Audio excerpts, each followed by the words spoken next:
Hey guys, I am DM Zone and this is Gamers Oasis.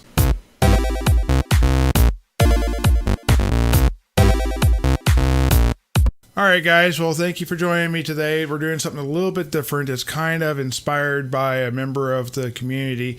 I'm big in Facebook and I'm on Instagram and of course I'm here. Well, one of the members of my Facebook group called Gamers Oasis, I actually made and run as one of the admins, has requested that I help them make a character. He's a first-time D&D player. He's played other games, but he's never actually played Dungeons and Dragons. And the group he's playing with wants him to start at 11th level, and they're going to play in a Skyrim type of game. So because of that, he wants to go ahead and try and make a character, but he has no idea. And he asked me if I could help him do a character that both fit in the Skyrim world and could fit in the D&D, I guess, universe or world, or however you want to view that. He follows me on Instagram himself and saw that I sometimes post stuff on Instagram that's Skyrim related. So he hoped that I could help. And of course, I said, yeah, I would love to. I'm actually looking for something like this, and this works out perfectly.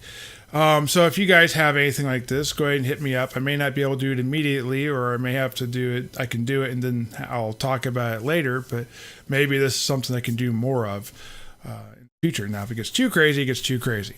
Anyways, so I talked to him about what kind of character he wanted, and he really didn't have a great idea about the different types of characters or what was available or their special abilities. So as we're going through this whole thing, I'm going to go ahead and list like page numbers so that when he gets around the player's handbook or a PHP, that he can go ahead and reference those and see what those abilities are and stuff like that. And I'm going to put a lot of that on the character sheet itself.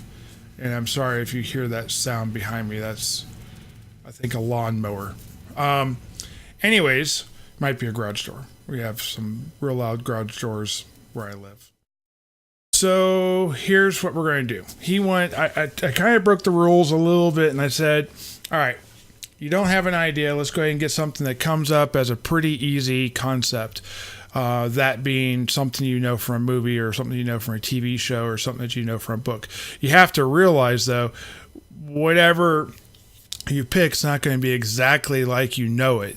It's going to be a version thereof. It's going to be sort of your clone of that or your perspective of like one aspect of that character. It's not going to be that full character with all the breadth of abilities that that character had. You're not actually going to be, if you're a prince, you're not actually going to be a prince. You can come close to it with a certain background. If you're a sorcerer with, you know, some sort of pack with a specific whatever, that's not guaranteed. A lot of that's going to be up to the DM if they want you to have those things, and you have to go from there. So with that said, we talked about different movie characters and whatnot. I mentioned Rollo from Vikings, and he said he liked that concept of being able to pick something, but didn't like that character just because of the character in the TV show series, which I understood. But he picked a character that he did want to be, which was actually from the Lord of the Rings series called Aragorn. Now, we can't do Aragorn justice based upon the straight from the player's handbook using the 27-point system, because also I forgot to mention he's making this character away from the group. So when he asked them like what kind of class are you looking for, they said you be you. When they said, you know, what kind of race are you allowed to have, I don't know if he actually asked that, or, you know, thinking about it now, he has no idea, but they didn't really have an answer for him. So I'm assuming anything in the player's handbook could be good. You know, simple. Also, because he's a brand new player, I figured a single class was very important, because if you started to get too far into the powerful builds, you probably wouldn't do. It'd probably be very complicated. I also wanted to have where it was a lot of fun, so maybe fit the flavor of what he's looking for. He wants an Aragorn style character, give him the full Aragorn style. He's not as strong as some of the Uruk-hai, but he's strong. He's not as dexterous as Legolas, but he's, dexterous. He doesn't have con like a dwarf, but he is decent. He's positive, at least. He's not negative in any way. And none of his social stats, intelligence, wisdom, or charisma, are low. They're just not great either. If any of them were higher than the rest, I would say maybe wisdom, just because he's so old, he's so wise, he's been through a lot. It kind of denotes all the experience he has in his life. But again, we're getting too far off into the weeds. That's more of the private conversation we had to come up with this character. So I've kind of had and done it once already. I'm going to use my notes up here to kind of walk you through it. And I'm going to type them out down here. So some of the stuff I felt was important was he stayed a single class and he was a ranger. You could be a fighter ranger and be Aragorn, and that might be a better mix, like a battle master, maybe a champion. I could see that. Staying with the core books, of course, there's other versions and you could be other things. But we're not going to go multi-class, so we're going to go straight 11 levels of Ranger, because 11 levels of Fire does not make sense for Aragorn. So we're going to make it 11th level Ranger. His background, I think there's only one choice. I think everyone will agree with me. It's Noble. Noble is the background for Aragorn. We're going to put down the name as Jake, make his first name capitalized. His race is going to have to be half-elf. I mean, if you're going to think of Aragorn, you definitely think half-elf. I mean, it'd be nice to be human, but this may be the one time you have to go against that, just because Variant Human, I know, is the most powerful and probably the most simple for new players. But we have to at least go this way. And I'll get to where the pages are for Noble, Ranger, and Half Elf in a minute, Jake. So don't worry if you're watching this. Background's going to be alignment's going to be chaotic good. If you don't know, that's for the greater good. It's not always what people think. It doesn't necessarily follow the laws, but they may have their own ethos type of thing. They're definitely doing things for the right reasons, but they're not restricted by normal convention. They kind of think outside the box. And I definitely think all of that applies to Aragorn. All right, so let's go ahead and start with half-elf and do everything half-elf related, and we'll go from there. So, half-elf is on page 38, for those of you that are following along. Half-elves get a few things. They get dark vision, and they get Fey ancestry. Apparently the word got chopped. Go ahead and bring this in. They have dark vision and Fey ancestry. They also have 2 languages and one of your choice. And my choice was to go, was to go Orc, and I'll explain that later. But basically, I felt Aragorn's early career, life, whatever, was dealing with orcs and goblins especially, so it made a lot of sense that he would have Orc as a language. They're the more dominant, probably the most reliable to trade with and that type of stuff. I could see that being a thing. What else do we have here? Let's go over here to the personality traits, ideas, bonds, and flaws. Nice little acronym for that for those of you who know it. Some of these I pulled straight from the actual book. The first 3 were mostly from the book. The first 2 were fully from the book. So this is directly from the book. I kind of see Aragorn being a person who is, the common folk love me for my kindness and generosity. I think that's very true of Aragorn. Of all the ones, I don't know if I could even wrote it better than that. The second one, his idea, if you want to look at that way, is my duty to protect and care for those people beneath me. Now, I don't actually think Aragorn thinks anyone's below him.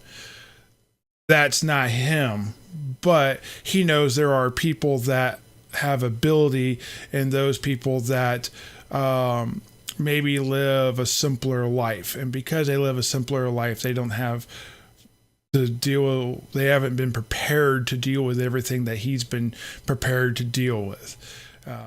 So it's his job, I guess, or duty as a ranger to go ahead and protect those people. I think that's very close to what it is. The next one, his bonds, I kind of pulled straight from the book, and then I kind of put a twist on it. The part that's straight from the book, I'll go ahead and post it real quick. Paste it, is nothing is more important than family. They have a full stop, period. That would be very true for most nobles. However, our Aragorn, any Aragorn that was actually there, doesn't know if any of his family is still alive. So I just put that in there. There just are not any known to be alive. And that's the thing. Aragorn has this loyalty to his name, to his family, and to any of those that, he may run into in the future. But he doesn't actually know if any of them are still alive. So it's kind of a big mystery question mark, open hole for the DM to walk someone through. And it fits. And it's not affecting what's canon already with Aragorn. It's not affecting what's canon with the Lord of the Rings, the movies, the comics, whatever you might read. One second. Getting a little scratch in my voice. All right. Lastly, the flaws, I had to come up with something completely different. We are doing a very different type of character that has a very specific arc. It's very restrictive and maybe railroady. And I wanted to get away from that. I wanted to give the DM an opportunity to come in and do stuff and have a doorway to give you hooks and ways to draw you in. And this might be a way. This could be a little personal. But this one here I came up with completely on my own. It's not in the book. And it says this: you're emotionally conflicted. The person I love was taken, and I do not know if they're still alive. I guess you could say she, because technically it's a female. But I just kind of left it unisex there just for that, just like it was wrote from a book. But here, the DM can add that they're dead, they become a ghost, undead, a revenant. They're not dead. Maybe they're one of the above and stuck on a different plane of existence. There's all sorts of things that now this Aragorn, whatever its name is going to be, could be sucked into adventure-wise. Maybe because they don't know, that drives them to continue to fight and to stay alive, because maybe one day they'll actually learn this truth about themselves or about this whole thing. Okay, so we have that. Let me go ahead. I think that's it for half elf. Yeah. Oh, skills. So the skills for the half elf are going to be survival and are going to be stealth, because you get 2 skills of your choice throughout the whole list, which is nice. All right, let's go over. Let's do stats. All right, so most important to least important was dexterity, and then strength, and then constitution, and then intelligence, and then charisma and wisdom. Let me just kind of break these into half. So talking with him, I explained to him I didn't think there was any real difference in Aragorn's intelligence, wisdom, or charisma. If anything, he was slightly less intelligent than he was wise, and he was charismatic. Because we are limited on how many points we have, we don't have the luxury to go ahead and have that kind of influx, so we're going to kind of flatten it all out. And my recommendation to him was just to make all 3 of these 10. Now, if you're following along on the point system, that would make this a total of 6 points, 2 points for each one of these. And that's going to be plus 0, because he certainly does not have a negative in his stats. They're going to be 0 at the minimum. These are the minimum you could put there. Now, my thought was that the two most important, strength and dex, probably were more equal than one being higher than the other, because, well, he chose to use a great weapon, or a great sword in particular, because that fit that particular arc he was wanting to focus on, not necessarily the bow Aragorn or the two weapon Aragorn. He wanted to focus on the one that you see the most of, which is the great sword Aragorn. So that's going to be a strength-based weapon. However, Aragorn is dexterous, so you have to keep that the same. Now I'm going to put this in here as a 15. A 15, because that makes sense. I should have done this maybe a little sooner, because the two stat points you can put anywhere you want, I would just turn these into 16s. So really they're 16s with a +3.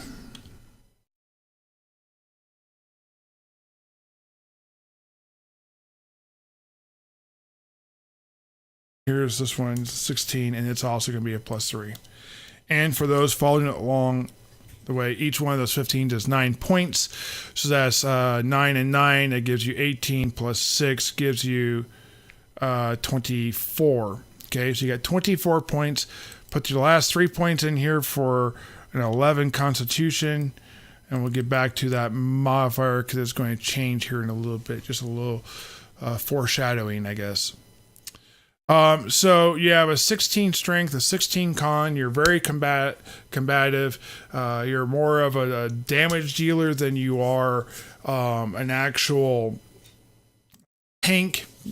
You're also a ranger, which doesn't make you much of a tank. It makes you more of an offense dealer. So all of that makes sense.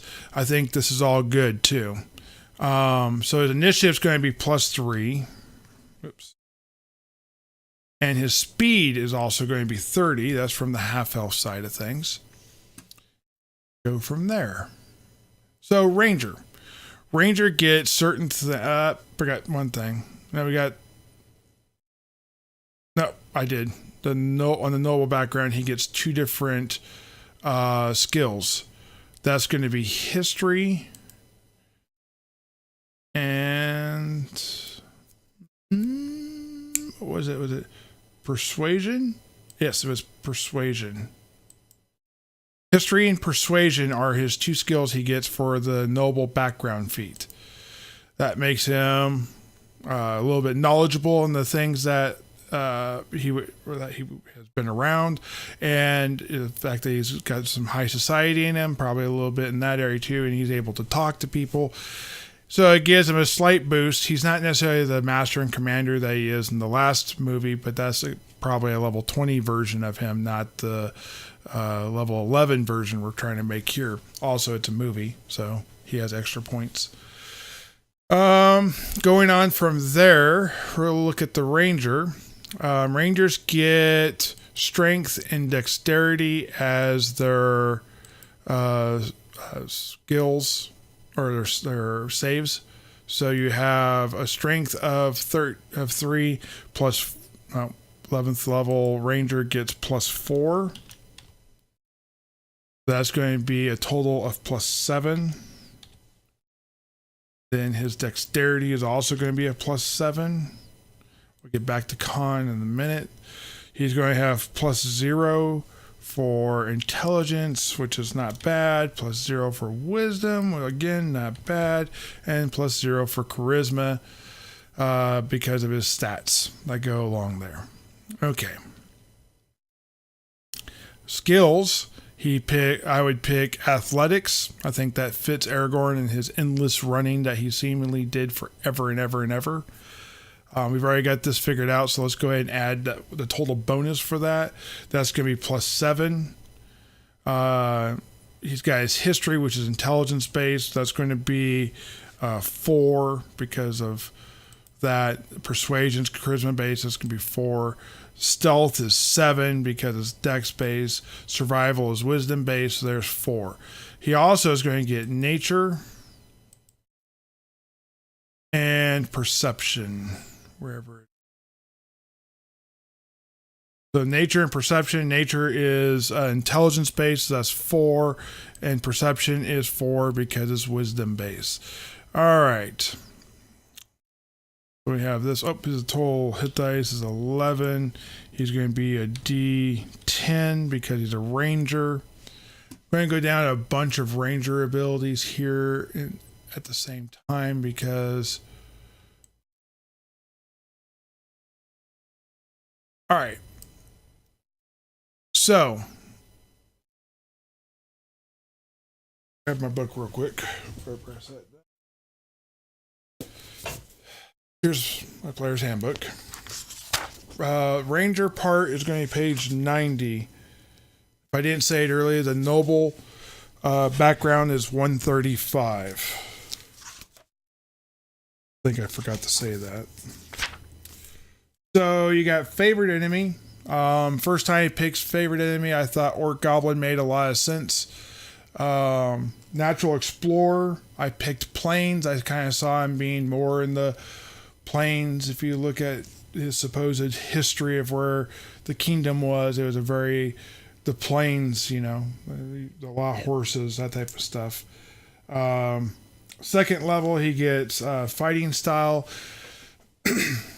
Out of the ones I saw there, I really thought that the fence, the fence style was probably the best. That gives him +1 armor class. Survival is a big thing for Aragorn, in my opinion.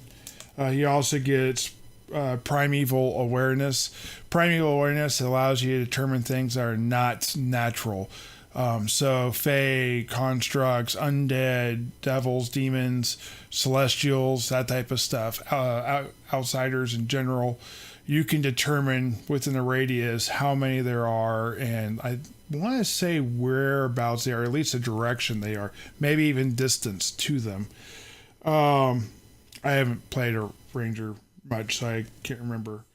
At third level, you get pick your ranger archetype. The ranger archetype I thought that fit the best out of the player's handbook. Out of the 2 that you had an option of was hunter. The hunter ability, I could see that being either the Colossal Slayer or going the what's it called? The Giant Killer. I like Giant Killer just because, if you're going to worry about something, worry about the big stuff, especially. That to me just makes sense. I'm going to switch that to Giant Killer. Most people I know like Colossal Slayer, just because if you've done damage to it, you get an extra amount of damage after that. But I like the Giant Killer myself personally. After you get your archetype and all that, then you get an ability score. The ability score I wanted to go with, I'm going to set the book down for this too, was Resilient. Resilient can be for any stat. In this case, we're going to go ahead and pick Constitution. What this does, it allows you to get Constitution as a save throw, and you add your proficiency to it, and it increases your Constitution by 1, bringing that to a 12, which makes that perfect. You have all even numbers, given the most amount of bonuses possible. That brings that to a 5 for your save throw, which is not bad for Constitution. Poison is one of the highest reoccurring types of saves you make, and having a bonus to that is worth it, in my opinion. All right, so there's your first feat. At 5th level, you get an extra attack, which is always really nice. At 6th level, you get favored enemy. This is your second time getting it. You can either pick 2 humanoid types, or you can pick one broad group. And the broad group I thought that fit best for Aragorn was undead. So the second favorite enemy is going to be undead. You also get a natural explorer. In this particular case, I thought that the best type of natural explorer would be forest. That made a lot of sense to me too. At 7th level, you get another ranger arch type. In this one here, I got multi-attack defense because I figured that the most threatening thing you'd be running into is like a single creature that had more than one attack, especially at 11th level. So the goblin that comes up and attacks you once is nowhere near as terrifying as the ogre with 2 or 3 attacks. So you get hit, then boom, you get +4 to your armor class, making it harder for the ogre to hit you that second and third time. I feel like that's a better way to go. At 8th level, you get another ability score or feat, and you get Landstride. Landstride basically gives you advantage against anything that's magical and plant. So like entanglement is what it's really good for. If there's any sort of like forest or vegetation, you're just basically not stopped by it. That's another big feature of it. For the feat though, at 8th level, I thought the perfect one would be Great Weapon Master. This allows you to take a -5 to your attack and get +10 to damage. That's pretty powerful, especially since you're always using that. So let me go ahead and put that damage in there before I go any farther so you can see what I'm talking about with that. So let's go here and put in a great sword. Okay, your normal attack is going to be +7. Normal weapon damage for a great sword is 2d6. You have 3 from strength, making it 2d6 +3. All right. So now we're going to do it with the feat. So I'm going to go ahead and put this as a with a little asterisk next to it. So here you got your great sword with an asterisk, so you can see that it's a little different. This is actually +2 because you're suffering a -5. However, the 2d6 +13 probably makes up for it. So if you don't have to roll high to hit something, if you're only needing like, if it's got like a 14 armor class, maybe that +13 is very powerful. Getting a kill versus getting a hit could be there. Also, if you have advantage or if you have someone else helping you, or maybe it's a wall or something of that nature and you're just trying to get through it, you don't necessarily need +7 to hit with. So short bow, you could definitely replace this with a long bow. I just see a ranger using this particular ranger using a short bow. It's not his primary favorite thing. Legolas uses a long bow. The bow is bigger. Aragorn kind of uses a smaller bow. Definitely think it's a short bow, and that's going to do a d6, and because you got 3 decks, gives you +3. All right, so we have that figured out. Get back to here.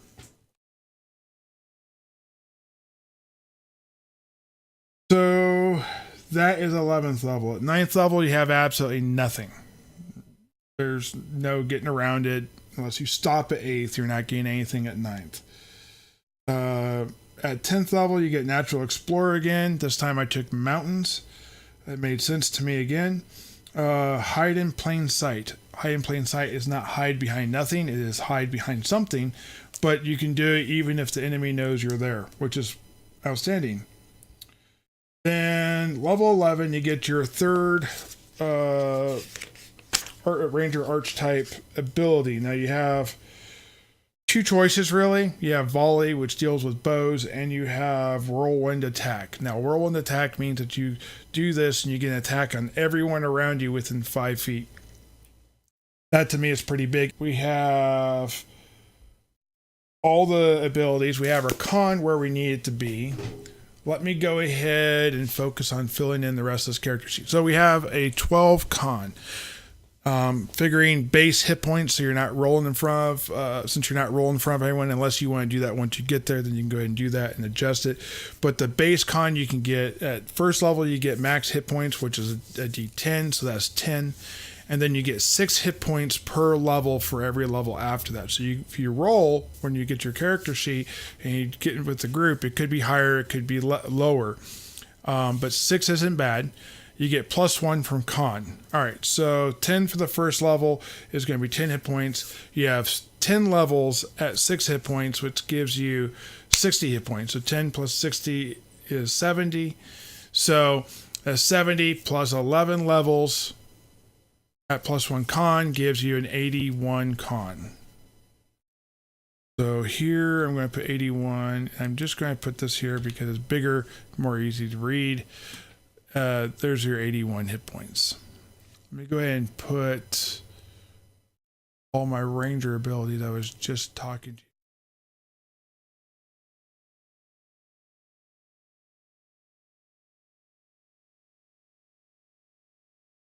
So in case someone wants to pause, they can.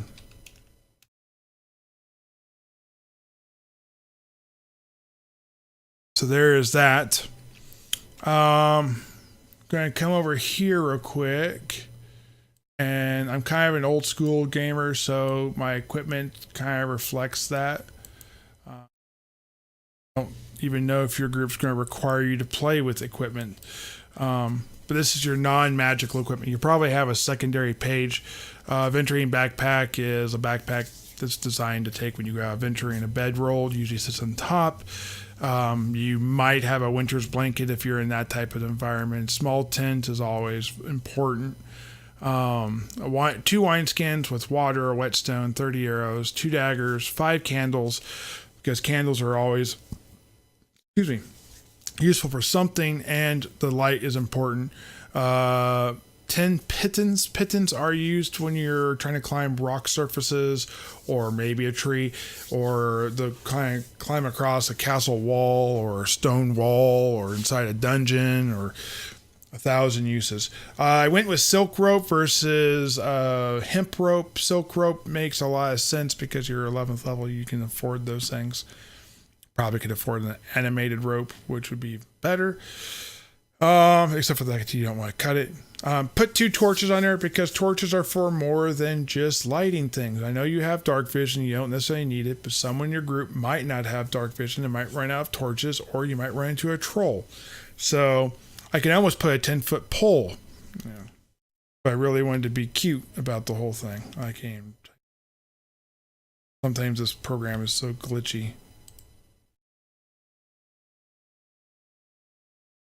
10-foot. All right.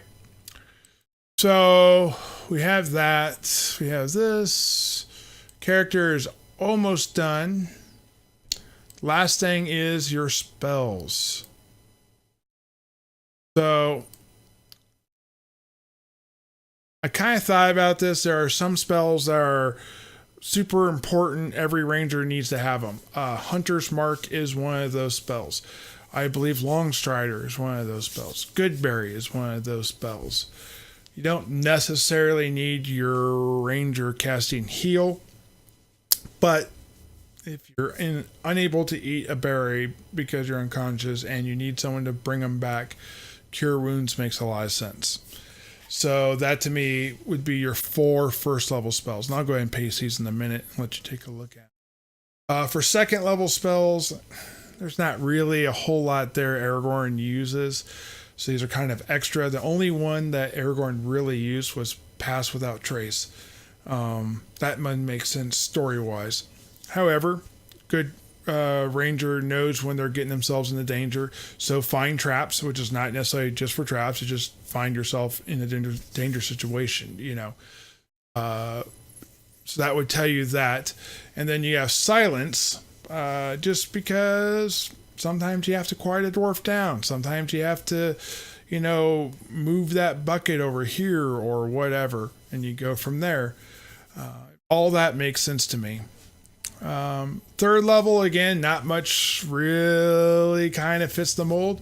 I see non-detection as being the one spell that Aragorn probably does have, just because he wants to not be detected by those around him, and he spent years and years hiring. He'd almost be like a class ability for him if you were to actually pay attention to that lore and make it that specific way.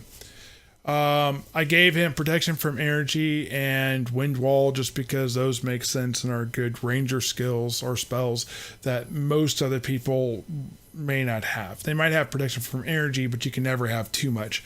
I also tried to limit how much concentration based spells you have so that you were good that way. So you have Long Strider, which is concentration based. You have maybe Silence. Pass Without Trace for sure is concentration based. Protection from energy, I believe, will be that way, and so will wind wall and non-detection. So you can't have all those going. You can only have one of those going, but at least your low-level spells you can cast without problems. Let me go ahead and post page numbers and everything. All right. So there's that. I assumed that he'd be wearing chain shirt. Chain shirt's a 13 armor class, gives you 3 points of dex. I probably would never change his dex. If I was to do anything, I'd raise his strength and I'd raise his con. I'm not sure there's a whole lot of feats out there you'd want. If you're able to pull from other books, there's probably things out there that you want. But considering his 13 dex, the plus 3 from dex, the plus 3 from his armor, making it total 16. That makes sense. And then his defense for fighting style, bring it to a 17, made sense.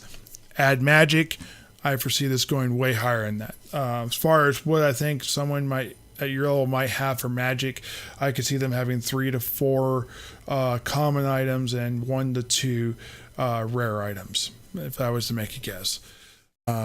So this is my character. I hope you enjoy it, and I hope this fits what you're looking to do. If you guys have any questions, or if you want me to make something like this for you, if I have time, I will. Go ahead and find me on Facebook and talk to me there. I will be posting posts, doing video requests where I can talk about these things, and we'll go from there. So I hope you guys enjoy it. If you do, find me on one of my social media sites, Facebook, Instagram, and YouTube for the most part. And like, subscribe, or follow me there. And make sure you say something here about how you enjoyed the vehicle or what you think I could do better. Realizing this over here, right here, is a temporary fix until I figure out how to get that into my actual OBS properly. Thank you and have a great day.